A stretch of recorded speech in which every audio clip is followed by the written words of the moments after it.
할렐루야! 얼바인 중앙침례교회 온라인 주일 예배 오신 여러분들을 주님의 이름으로 환영하고 축복합니다. 이 시간 우리의 드리는 예배를 통해 하나님 홀로 영광 받으시고 우리는 주님의 음성에 귀 기울일 수 있는 시간 되기를 소원합니다.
주가 주시는 참된 기쁨도 헤아릴 수 없도다. 내가 매일 십자가 앞에 더 가까이 가오니 구세주의 흘린 봄의 비로소 나를 돕게 하소서. 내가 십자가 앞에 더 가까이 가오니 구세주의 흘린 봄의 비로소 나를 돕게 하소서.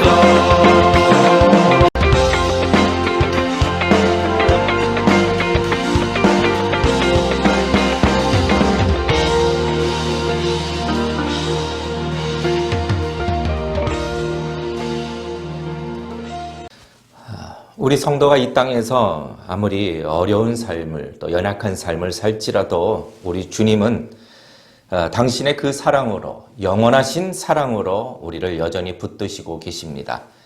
그 사랑 가운데에 오늘 예배 중에도 우리의 심령과 우리 각 가정 가운데 하나님께서 주시는 넘치는 은혜가 있으시기를 바랍니다. 이 시간 다 같이 사도신경으로 우리의 신앙을 고백하겠습니다. 전능하사 천지를 만드신 하나님 아버지를 내가 믿사오며 그 외아들 우리 주 예수 그리스도를 믿사오니 이는 성령으로 잉태하사 동정녀 마리에게 나시고 본디오 빌라도에게 고난을 받으사 십자가에 못 박혀 죽으시고 장사한 지 사흘 만에 죽은 자 가운데서 다시 살아나시며 하늘에 오르사 전능하신 하나님 우편에 앉아 계시다가 저리로서 산 자와 죽은 자를 심판하러 오시리라.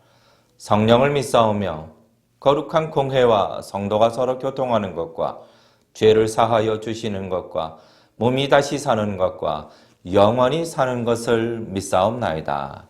아멘. 이 시간 말씀 전에 광고 한 가지 드립니다. 계속 광고 드린 바와 같이 우리 얼바인 중앙 침례 교회는 이제 예배당 공사를 앞두고 있습니다. 예정은 1월부터 공사가 시작될 예정입니다. 어려움 없이 모든 과정마다 하나님의 크신 보호와 또 순조롭게 이 모든 일들이 진행될 수 있도록 여러분 마음을 모아 함께 기도해 주시기 바랍니다. 이 시간 오늘 우리에게 주시는 하나님 말씀 신명기입니다. 신명기 15장 12절에서 23절까지 말씀 되겠습니다. 제가 봉독해 드릴 때에 여러분들도 가정에서 다 같이 함께 봉독해 주시기 바랍니다. 네 동족 히브리 남자나 히브리 여자가 네게 팔렸다 하자. 만일 6년을 너를 섬겼거든 제7년에 너는 그를 놓아 자유하게 할 것이요. 그를 놓아 자유하게 할 때에는 공수로 가게 하지 말고 네 양 무리 중에서와 타작 마당에서와 포도주 틀에서 그에게 후히 줄지니 곧 내 하나님 여호와께서 네게 복을 주신 대로 그에게 줄지니라. 너는 애굽 땅에서 종 되었던 것과 네 하나님 여호와께서 너를 속하였음을 기억하라. 그를 인하여 내가 오늘날 이같이 네게 명하노라. 종이 만일 너와 네 집을 사랑하므로 너와 동거하기를 좋게 여겨 네게 향하여 내가 주인을 떠나지 아니하겠노라 하거든 송곳을 취하여 그의 귀에 문을 대고 뚫으라. 그리하면 그가 영영이 네 종이 되리라. 네 종에게도 일례로 할지니라. 그가 6년 동안에 품꾼의 사계배나 받을 만큼 너를 섬겼은즉 너는 그를 놓아 자유하게 하기를 어렵게 여기지 말라. 그리하면 네 하나님 여호와께서 너의 범사에 네게 복을 주시리라. 너의 우양에 처음 난 수컷은 구별하여 네 하나님 여호와께 드릴 것이니 네 소의 첫 새끼는 부리지 말고 네 양의 첫 새끼의 털은 깎지 말고 너와 네 가족이 매년에 여호와의 택하신 곳 네 하나님 여호와 앞에서 먹을지니라. 그러나 그 짐승이 흠이 있어서 절거나 눈이 멀었거나 무슨 흠이 있든지 네 하나님 여호와께 잡아 드리지 못할지니 네 성중에서 먹되 부정한 자나 정한 자가 다 같이 먹기를 노루와 사슴을 먹음같이 할 것이요 오직 피는 먹지 말고 물같이 땅에 쏟을지니라. 아멘. 이 시간 오늘 주신 본문 말씀 가지고 피영민 목사님 나오셔서 히브리 종과 초태생에 대한 법도와 규례라는 말씀으로 증거해 주실 때에 우리 마음에 큰 은혜가 있으시기를 바랍니다. 네, 여러분 그동안 잘 지내셨죠? 이제 오늘부터는 예배당에 이전에 있던 사무실에 와서 녹화를 하게 되었습니다. 음이 좀 물리고 해서 듣기가 좀 나으리라고 생각이 됩니다. 오늘 말씀은 신명기 15장 12절로부터 23절까지 제목은 히브리 종과 초태생에 관한 규례와 법도 이런 제목입니다. 이 신명기의 구조는 12장부터 26장까지 10계명을 어떻게 삶에 적용하는가 하는 율법의 적용의 문제를 다루고 있습니다. 그 가운데서 신명기 15장은 이제 후반부에서 히브리 종 그리고 초태생 이런 두 가지 규례와 법도를 다루고 있습니다. 신명기 12장부터 26장까지가 이런 규례와 법도인데 신명기 12장 1절의 시작할 때에 너희가 평생에 지켜 행할 규례와 법도는 이러하니라 그랬습니다. 이 규례와 법도 이 두 가지를 우리가 좀 구별을 해야 되는데 한번 말씀을 드리기도 했습니다만은 규례라는 것은 영어로 statute이고 그 다음에 법도라는 것은 영어로 judgment입니다. judgment인데 이것이 성경에는 원래 뜻이 판단이기 때문에 판단이라고도 번역이 되어 있습니다. 그러니까 시편을 보면 여호와의 판단이 의로우시다 할 때 그것은 바로 법도를 의미하는 것입니다. 법이라고 하는 것은 두 가지가 있습니다. 하나는 you shall 혹은 you shall not 이런 형태를 취하고 있는 것. you shall 혹은 you shall not. 너는 마땅히 이래야 한다 혹은 하지 말아야 한다. 이런 형태의 법이 바로 규례입니다. 이 규례는 다른 말로 하면은 이것은 그 자명한 법칙, 이것은 더 이상 논쟁이 필요가 없는 법칙, 그런 법칙입니다. 해서 이것을 영어로는 apodictic law라고 합니다. apodictic law. 이거 무슨 말인가 하면 자명한 법이다. 논쟁이 필요 없는 자명한 법이다. 이런 뜻입니다. 그러니까 이 규례라고 하는 것은 apodictic law이죠. 규례는 하여야 한다, 하지 말아야 된다. 거기에 대해서 더 이상 논쟁하거나 시비를 걸지 마라. 이런 의미인 것입니다. 그럼 법도는 뭔가 하면은 법도라는 것은 그런데 만약에 내가 이렇게 된다면 그러면 이렇게 해야 된다. if then의 구조를 가지고 있는 것입니다. 그래서 이것은 영어로는 casuistic law, casuistic law라고 하죠.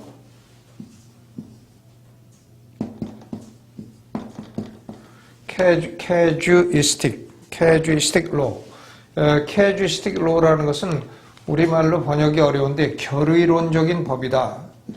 결의론적인 법이다. 그렇게 번역이 됩니다. 이 결의론이라고 하는 것은 어떤 구체적인 경우에 그 의문이 생길 때에 원래의 그 자명한 법으로부터 결론을 도출해낸다. 그런 뜻이에요. casuistic law, 자명한 법인데 이것은 다른 말로 하면 case law라고 할 수 있겠습니다. 그러니까 앞에 있는 이 자명한 법, 규례를 구체적인 경우에 케이스에 어떻게 적용을 하느냐 하는 것이죠. 그래서 이 신명기에 보면 이 규례와 법도가 계속해서 혼합해서 섞여서 나오고 있는 것을 볼 수가 있습니다. 이 두 가지는 우리가 개념상 구별을 하는 것입니다. 예를 들어서 신명기 15장 12절로 18절까지는 만일 이러하다면 그러면 그렇게 해라. if then의 구조를 가지고 있기 때문에 이것은 법도라고 말할 수 있고 신명기 15장 19절로 20절까지는 you shall 해야 한다 하는 형태를 가지고 있기 때문에 이것은 규례라고 말할 수 있습니다. 또 신명기 15장 21절로 23절은 if then 만일 그러면 이렇게 해라 하는 구조를 갖고 있기 때문에 법도라고 볼 수가 있고 그렇습니다. 그러니까 오늘 본문은 규례와 법도가 혼합돼서 구성이 되어 있다 이렇게 볼 수 있습니다. 이것은 개념상 구별을 하기 위한 것이지 실제로 법으로서의 적용이나 효과는 아무런 차이가 없습니다. 오늘 본문은 내용은 두 가지입니다. 먼저 12절로부터 18절까지는 히브리 종의 해방에 관한 법도이고 19절로부터 23절은 우양의 처음 난 수컷에 관한 규례와 법도입니다. 먼저 12절로 18절에 나오는 히브리 종의 해방에 관한 법도를 생각을 해보겠습니다. 이 모세는 이스라엘 백성들 가운데 구제가 필요한 사람들을 획일적으로 다루지 아니했습니다. 세심하게 세 가지로 구분을 하고 있습니다. 물론 모세가 구분한 건 아니고 하나님께서 구분을 하신 것입니다. 그리고 그 구제 방법도 각각 달리 규정을 하고 있습니다. 오늘날 미국이든 또 복지국가든 한국이든 다 구제가 필요한 경우에 온 국민에게 동일한 수준의 구제가 행해져야 된다. 그것은 행정을 하는 사람들의 어려움도 있겠습니다만은 그런 사상과는 성경은 매우 다른 것입니다. 대상에 따라서 다른 구제 방법을 해라 이런 말씀이죠. 세 가지 그룹이 있는데 첫째 그룹은 아무 도울 자도 없고 스스로 경제력을 가질 수 없는 고아나 과부나 객들에 대해서는 돌려받지 않을 선물을 주라. charitable gift, 거저주는 선물을 줘라. 돌려받지 마라 하는 것이죠. 신명기 14장 후반부의 내용입니다. 두 번째 그룹은 노동력과 경제력은 있지만 일시적인 곤궁에 빠진 히브리 백성들을 향해서는 이자 없는 돈을 너그럽게 빌려주라 하는 것입니다. 이건 charitable loan이죠. gift가 아니라 loan, 선물이 아니고 이것은 대출을 해주는 것입니다. 그러니까 빌려준 돈은 돌려받되 그러나 안식년 기간에는 소출이 없으니까 빚을 갚으라고 독촉하지 마라 해서 이 안식년을 독촉을 면제한다 하는 의미로 면제년이라고 말을 한다고 했습니다. 그것이 신명기 15장 1절로 11절까지의 내용입니다. 오늘은 이 셋째 그룹인데 12절로 18절의 사람들입니다. 히브리인으로서 남자와 여자가 노동력은 가지고 있지만 그가 지고 있는 빚이나 책임이 노력해서 갚을 수 있는 한계를 넘은 경우인 것입니다. 도저히 갚을 수가 없는 경우입니다. 단순히 일시적인 공궁이 아니라 영어로 말하면 desperate, 자포자기의 상태, 절망적인 상태에 빠진 경우인 것입니다. 범죄로 인한 배상액이 너무나 크다든지 빌린 돈의 액수가 너무 커졌다든지 그런 경우인 것입니다. 이제 자신에게 남은 것은 돈으로 갚을 수는 없고 자유를 포기하고 다른 사람이 빚을 갚아주도록 하고 다른 사람이 대신 빚을 갚아주도록 하고 빚을 갚아준 사람의 종이 되는 것입니다. 그러니까 돈으로는 갚을 수 없고 몸으로 갚는 것이죠.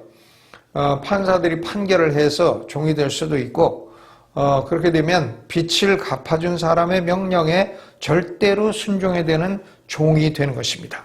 여러분, 이 법은 우리가 노예제도를 성경이 옹호하는가 이렇게 오해할 수도 있습니다만은 이것은 결코 노예제도가 아닙니다. 이 히브리 종의 해방에 관한 규례의 목적은 세 가지예요. 첫째 목적은 실제적인 목적입니다. 프랙티컬한 목적.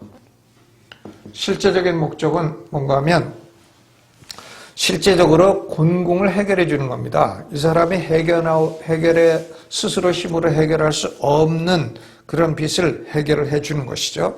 두 번째로는 merciful purpose, 그러니까 그 자비적인 목적이 있습니다. 자비의 목적, 복지적인 목적, 자비적인 목적. 곤궁에 처한 상태에서 벗어날 수 있도록 자비를 베풀어 주는 목적입니다. 세 번째 목적은 회복적인 목적입니다. 회복적인 목적, restoration. 그러니까 그 사람을 다시 원래의 위치로 회복을 시키려고 하는 목적인 것입니다. 게으른 사람이면 6년 동안 일을 해서 노동의 가치를 알도록 훈련을 시키고 죄를 저질러서 배상을 해야 했던 사람이면 죄를 벗어나도록 훈련시키고 무책임한 사람이라면 책임을 지는 인간으로 변화시키고 해서 다시 정상적인 사회인으로 회복시키려고 하는 목적인 것입니다. 오늘날 경제적으로 피폐해지는 사람들이 많은 상황에서 이 고대 모세의 법은 우리에게 많은 지혜를 주는 것입니다. 그러면 본문에서 말하고 있는 히브리인의 종, 이 종은 어떤 개념인가? 히브리인의 종은 세 가지 종류가 있습니다. 세 가지 종류의 종이 있는데 이 종의 개념을 확실하게 구별을 해야 됩니다. 첫째로는 슬레이브입니다. 슬레이브. 이게 노예죠, 노예. 노예인데 노예 시장에서 샀거나 아니면 노예의 자녀로 태어나서 태생부터 노예가 된 그런 경우인 것입니다. 주인의 소유이고 주인의 재산으로 간주됩니다. 주인에게 절대 순종이 요구되고 6년이 지났다고 해서 자유를 얻을 수 있는 존재가 아닙니다. 성경은 히브리 민족 안에서 노예제도를 인정하지 않습니다. 노예제도는 악한 제도이고 이방인들이 행하는 것입니다. 어떤 성경 번역본은 이 본문을 히브리 노예에 관한 규례라고 제목을 달아놓았는데 그것은 아주 잘못입니다. 이 본문은 노예를 옹호하거나 노예 제도를 인정하거나 하는 것이 아닙니다. 두 번째 종류는 hired servant. 이것은 고용된 종입니다. 고용된 종. 그러니까 월급을 받고 계약을 하고 해서 계약에 따라서 일을 하고 계약 시간만 일하고 계약 시간이 넘어나면 주인에게 순종할 필요도 없고 계약 시간에만 순종하고 자기가 일한 시간에 대해서 월급을 받고 이런 종이죠. 그래서 성경에는 이 종을 품꾼이라고 번역하고 있습니다. 품꾼. 그 다음 세 번째가 오늘 본문이 말하고 있는 종인데 이게 bond servant입니다. 굉장히 중요하죠. 이 bond라고 하는 의미가 뭔가? 본드는 우리가 접착제를 본드라고 하죠. 접착제. 그러니까 접착제. 주인에게 딱 붙어서 봉사하는 종이다. 그런 의미가 있습니다만은 그것이 1차적인 의미가 아니고 가장 중요한 의미는 뭐냐면 이 본드는 채권을 의미합니다. 채권을 본드라고 합니다. 그러니까 그 종이 된 사람이 지고 있는 빚을 주인이 모두 갚아주었기 때문에 그 주인은 종에게 채권을 갖게 되는 것입니다. 이 채권을 근거로 해서 그 사람을 종으로 사용할 수 있게 된 것입니다. 주인에게 딱 붙어서 접착제로 붙이듯이 붙어서 주인에게 24시간 주인의 명령에 순종하고 주인을 위해서 일하는 그런 종인 것입니다. 이게 bond servant이죠. 007 영화의 주인공인 제임스 본드도 이름이 본드인데 아마 그의 조상도 이런 본드 슬레이브 출신이었는지는 잘 모르겠습니다. 그러나 이 본드 슬레이브는 우리말로 그냥 종으로 번역이 되어 있습니다만은 이 종은 노예가 아닙니다. 노예도 아니고 그렇다고 해서 고용된 종도 아닙니다. 직원도 아닙니다. 본드, 채권에 의해서 주인의 종으로 일을 하고 있는 사람을 bond servant라고 합니다. 노예가 아니기 때문에 모세의 율법은 이런 종을 여러 가지로 보호를 하고 있습니다. 보호받는 종이에요. 출애굽기 21장 2절에도 6년 동안 섬기면 제7년에는 값없이 나가 자유할 것이라. 그러니까 6년 동안 일하면 7년에는 자유를 얻게 됩니다.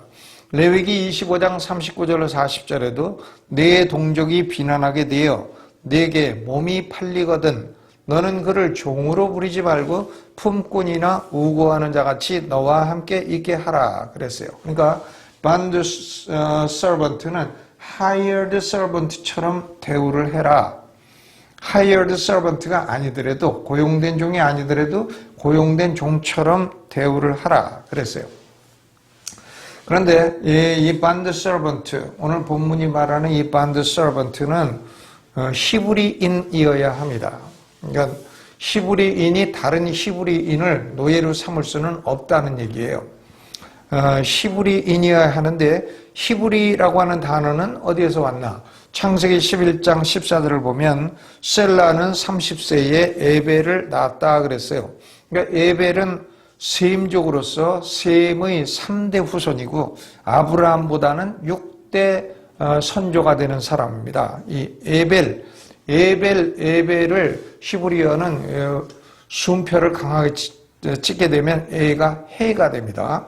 그러니까 에벨이 거기서 히브리라고 하는 단어가 나오게 되었는데 에벨의 후손이라, 결국 셈족의 후손이라 하는 의미를 갖고 있는 것입니다.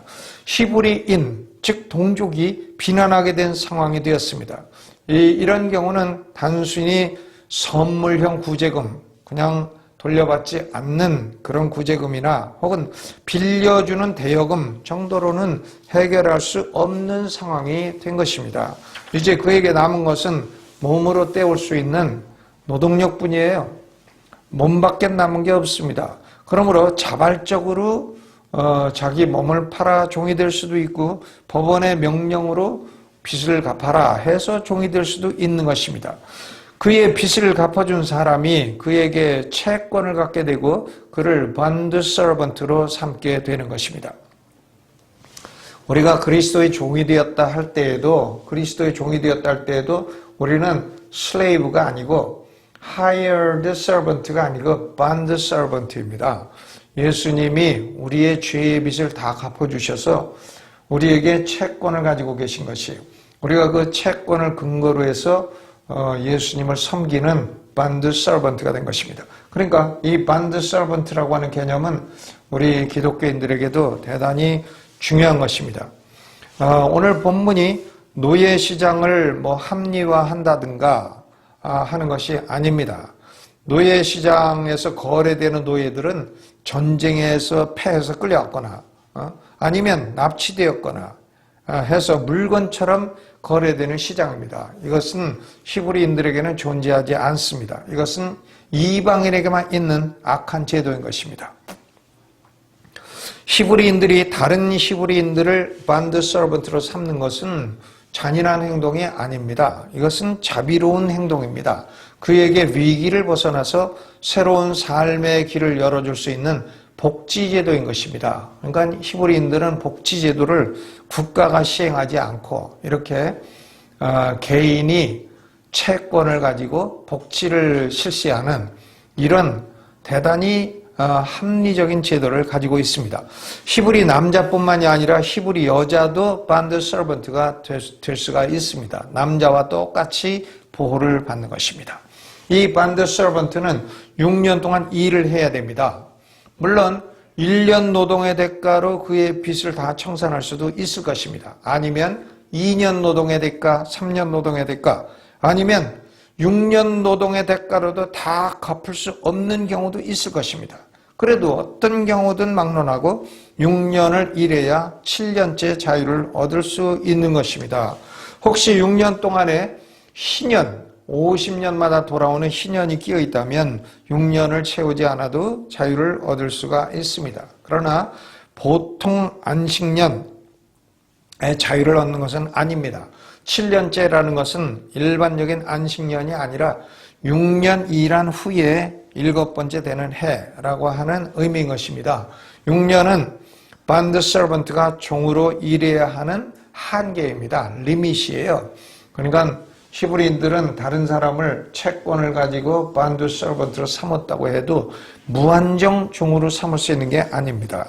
6년 동안 이것이 리밋이에요. 6년이 한계입니다. 여기서 우리는 하나님의 성품을 보고 배울 수가 있는 것입니다. 아무리 어려운 경우라 해도 한계를 다 두시죠.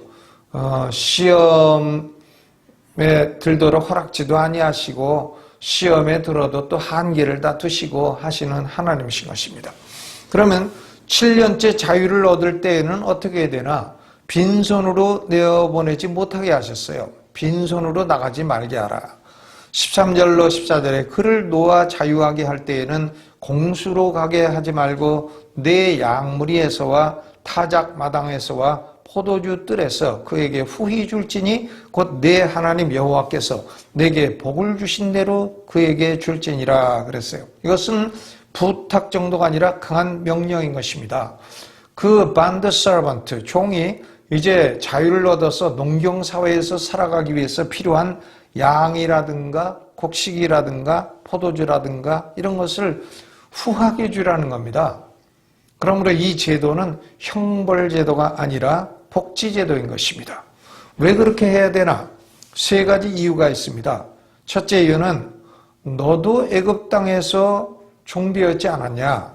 15절에 보니까 너는 애굽 땅에서 종되었던과 내 하나님 여호와께서 너를 속하였음을 기억하라. 그를 인하여 내가 오늘날 이같이 내게 명하노라 그랬습니다. 이스라엘 백성들이 출애굽을 할 때에 하나님은 애굽 사람들을 통해서도 출애굽 이후에 살아가기에 필요한 것들을 받아가지고 나가게 하신 것입니다. 출애굽기 13장 35절로 36절에 이스라엘 자손이 모세의 말대로 하여 애굽 사람들에게 은금 패물과 의복을 구하게 하매 여호와께서 애굽 사람으로 백성에게 은혜를 입히게 하사 그들의 구하는 대로 주게 하심으로 그들이 애굽 사람들의 물품을 취하였더라 그랬습니다.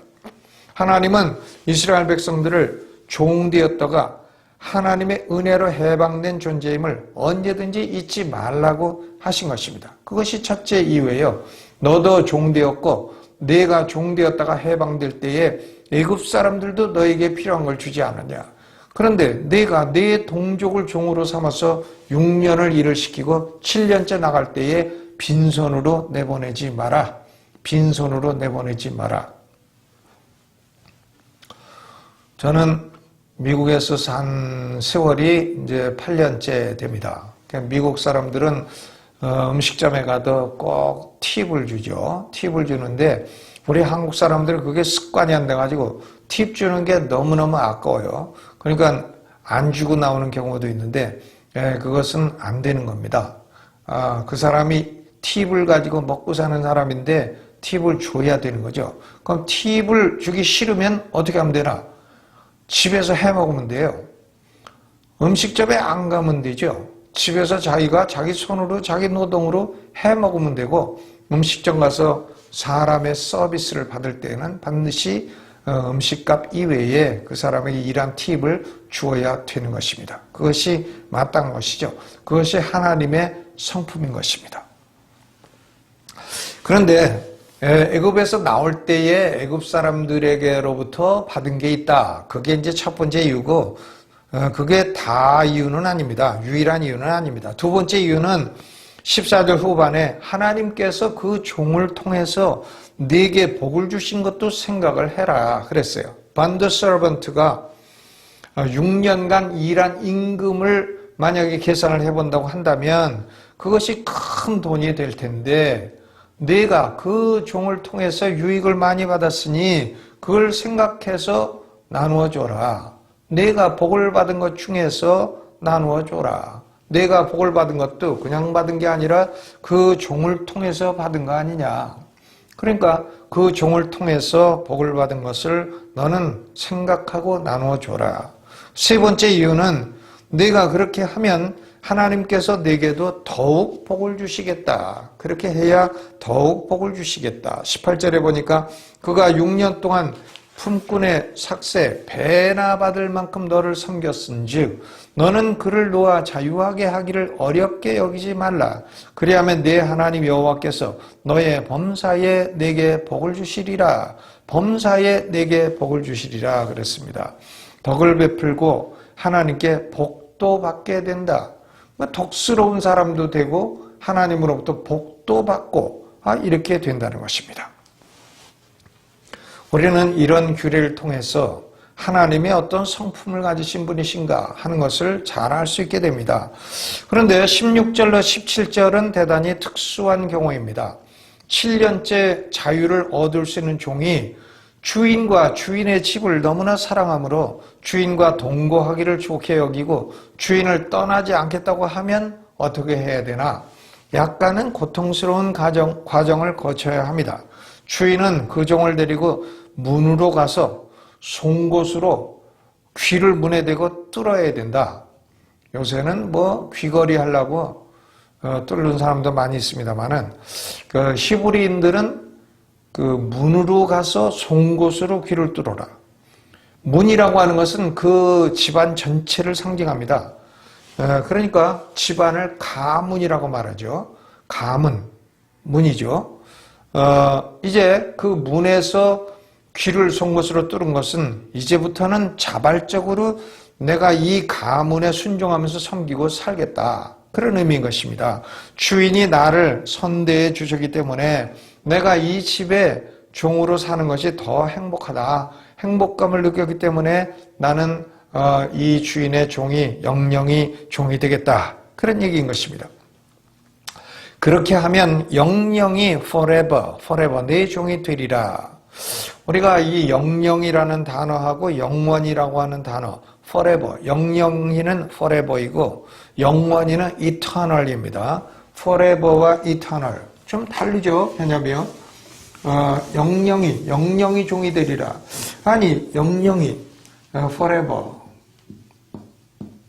하고 eternal. forever는 영영이고 eternal은 영원인데 이 영영이라고 하는 것은 무슨 의미인가 하면은 단지 그렇게 되는 시간이 언제 끝날지 모른다는 경우에 사용이 되는 것입니다. 끝날 수도 있는 거예요. 그러니까 영영이는 끝날 수도 있죠. 예를 들면 자기가 귀를 뚫어가지고 주인의 종이 되겠다 했는데 주인이 돌아가셨다.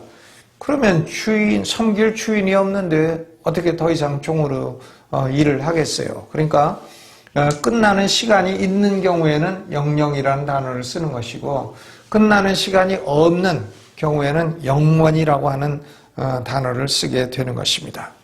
우리 그리스도인들은 스스로 갚을 수 없는 죄의 빚을 진 사람들이에요. 과거에도 졌고 지금도 지고 있고 앞으로도 질 거예요. 우리가 그 빚을 갚겠다, 선한 일을 해가지고 내 죄의 빚을 갚아보겠다 하면 선한 일을 하다가 더 많은 죄를 짓게 됩니다.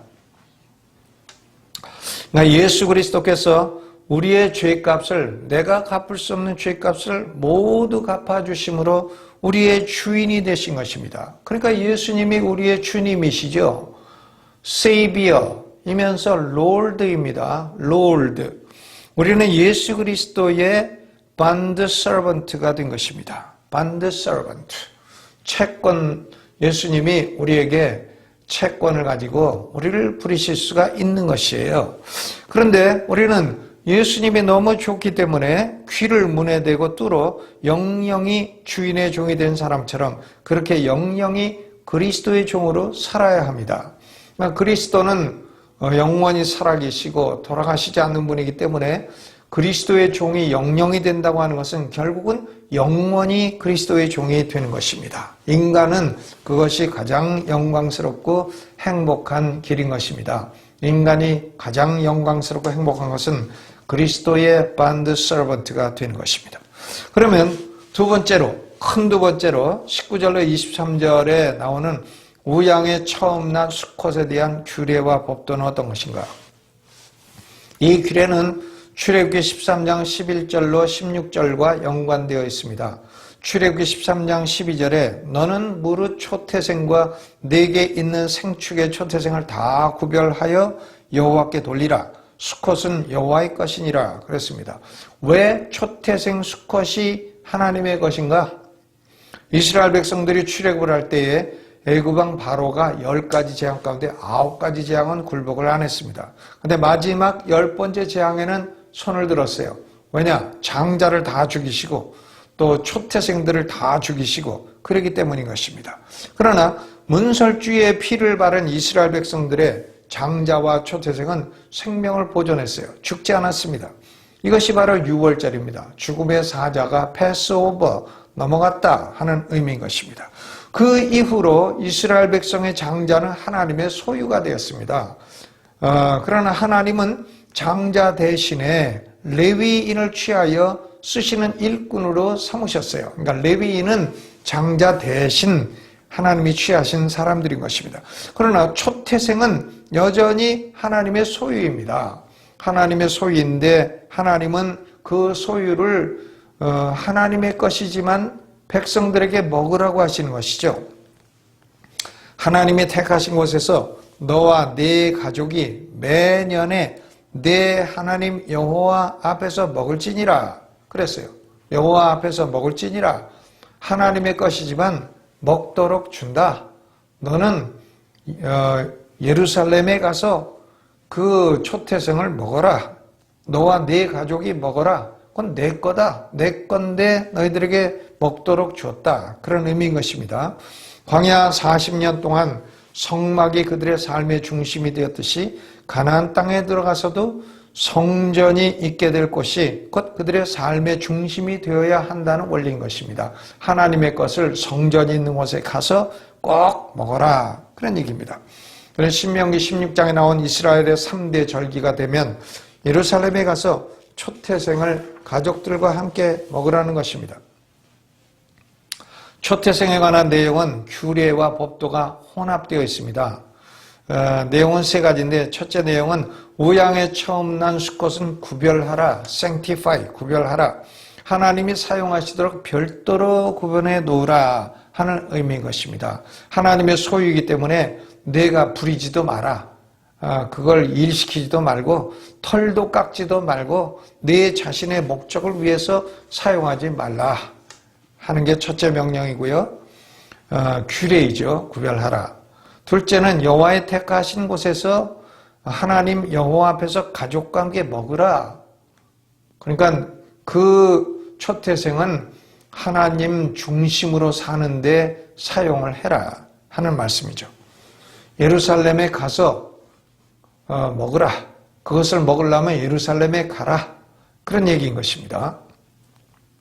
셋째는 그러나 만약에 초태생 우양에 흠이 있는 경우에는 하나님에게 드릴 수가 없으니 그냥 네 성중에서 먹어라. 네 성중에서 먹고 그 대신에 피는 땅에 쏟고 고기만 먹으라 그랬습니다. 그러니까 규례도 있고 법도도 있는 것이죠. 초태생에 관한 규례는 하나님이 죽을 죄에서 건져주셨다 하는 하나님이 구원자이시다 하는 것과 또 하나님이 생명을 보존해 주신 주인이시다. 이것을 항상 기억하라는 목적이 있는 것입니다.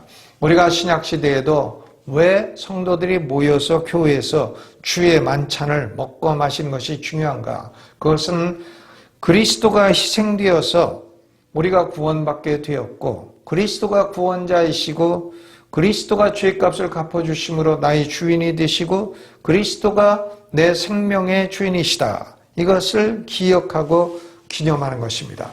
그러니까 이 초태생의 규례는 결국 주의 만찬의 규례의 예표라고 생각을 할 수가 있습니다. 이제 결론을 맺겠습니다. 11조 규례이든 가난한 사람들을 구제하는 규례이든 초태생에 관한 규례이든 공통점이 있습니다. 하나님을 예배하는 데에는 하나님이 주신 재물을 드려줘야 한다. 한 사실인 것입니다. 하나님이 주신 재물을 하나님을 예배하는 일에 적절히 사용하면 하나님은 더욱 큰 재물의 복을 주신다는 원리인 것입니다. 재물의 드림이 없는 예배는 마음이 빠져있는 예배인 것입니다. 사람들은 하나님께 예배를 하고 재물은 안 드리겠다 이런 생각을 가지고 있습니다. 그러나 그것은 잘못입니다. 재물이 있는 것에 내 마음이 있다 하지 않으셨습니까? 그러니까 하나님의 것은 하나님에게 드리고 또 어려운 사람들에게 하나님이 복을 주신 것을 나누고 이렇게 할 때에 하나님이 우리를 돌보시고 더 큰 복을 주실 것입니다. 여러분에게 이런 복이 임하시기를 주님의 이름으로 축원합니다. 자비로우신 하나님 우리 아버지 고맙고 감사합니다. 우리는 딱딱하고 어려운 율법 속에서 하나님의 자비로우시고 부드러운 그 마음을 읽습니다. 우리도 하나님을 배워 그런 사람으로, 그런 성품을 가진 사람으로 살아갈 수 있도록 축복하여 주옵소서. 그래야 할 때 하나님이 약속하신 대로 우리에게 복을 주시고 우리 자손들에게 복을 내려 주시옵소서. 하나님 아버지, 이처럼 이스라엘의 율법은 참으로 지혜롭고 또 대단히 합리적입니다. 하나님 아버지, 우리가 살고 있는 세상도 이렇게 지혜롭고 합리적인 제도를 잘 만들어 나갈 수 있도록 은혜를 내려 주옵소서. 예수님의 이름으로 기도하옵나이다. 아멘. 오늘 말씀을 따라 우리에게 재물을 주시는 분도 만물의 주인이신 하나님이시며 우리의 생명도 다 하나님의 것입니다. 이 시간 우리의 물질의 축복은 말씀을 따라 순종하여 그 주신 물질을 하나님의 예배를 위하여 드릴 때에 하나님은 약속대로 축복을 영적인 축복일 뿐만 아니라 물질의 축복도 약속대로 우리에게 허락해 주실 줄로 믿습니다. 이 시간 오늘 이 찬양을 하나님 앞에 드리시면서 우리가 마음껏 정성껏 준비한 예물을 하나님 앞에 봉헌하시겠습니다.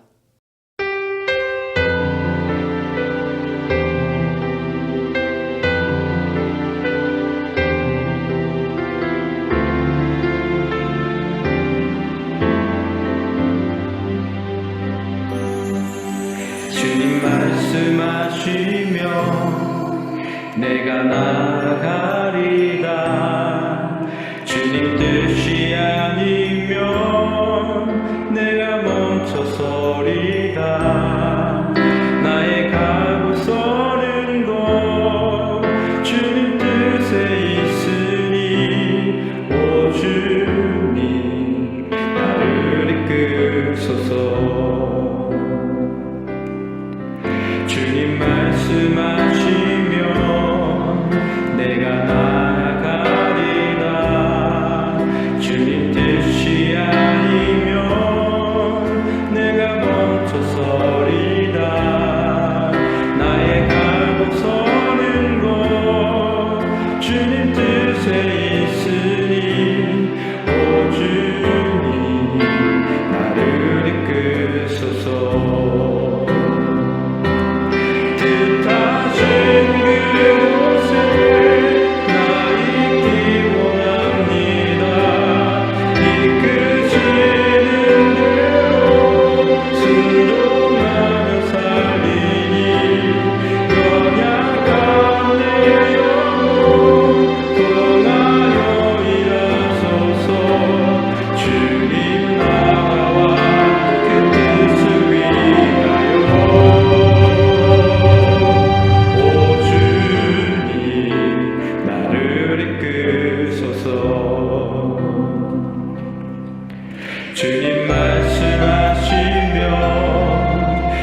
이 시간 우리가 다 같이 함께 하나님 앞에 기도합니다.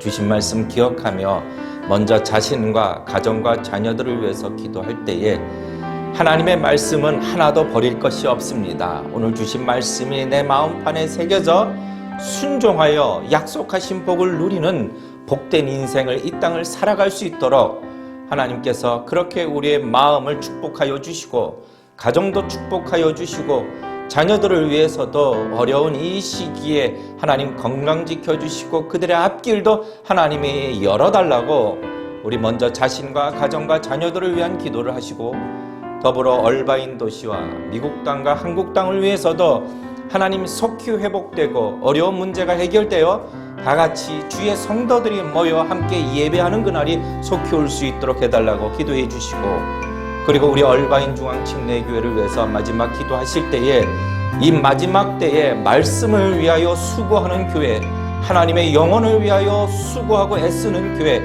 끝까지 사명을 다하는 교회가 될 수 있도록 하나님이 친히 인도해 주시고 이끌어 달라고 다 같이 한 2분간만 각 가정에서 함께 기도하시겠습니다.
이 시간 피영민 목사님 나오셔서 헌금을 위해서 기도해 주시고 축도로 예배를 마치겠습니다. 하나님 우리 아버지, 오늘도 사랑하는 성도들이 하나님의 교회를 위해서 또 하나님을 위해서 또 우리 자신을 위해서 하나님이 주신 복을 하나님에게 드립니다. 하나님 아버지 감사합니다. 11조 예물 받으시고 감사 예물도 받으시고 또 우리가 사람들을 긍휼히 여기며 구제하며 도우는 모든 예물들을 다 받아주셔서 하나님 기뻐하시며 축복하여 주옵소서. 하나님이 약속하신 대로 누르고 또 흔들어 쌓을 것이 없도록 복을 주시는 복을 허락하여 주옵소서. 하나님 아버지, 세상이 어렵고 경제도 어려워지는 시대입니다. 그러나 은과 금은 다 하나님의 것이니 하나님의 성도들을 축복하시고 더욱 선한 일에 힘있는 성도들이 되게 하여 주옵소서. 이제는 우리 구주 예수 그리스도의 은혜와 아버지 하나님의 극진한 사랑과 성령의 감동, 감화 충만하심이 오늘 함께 예배를 드린 사랑하는 성도들 위해 그리고 서울의 우리 모교회 위에 이제로부터 영원히 함께 하시기를 예수 이름으로 간절히 축원하옵나이다. 아멘.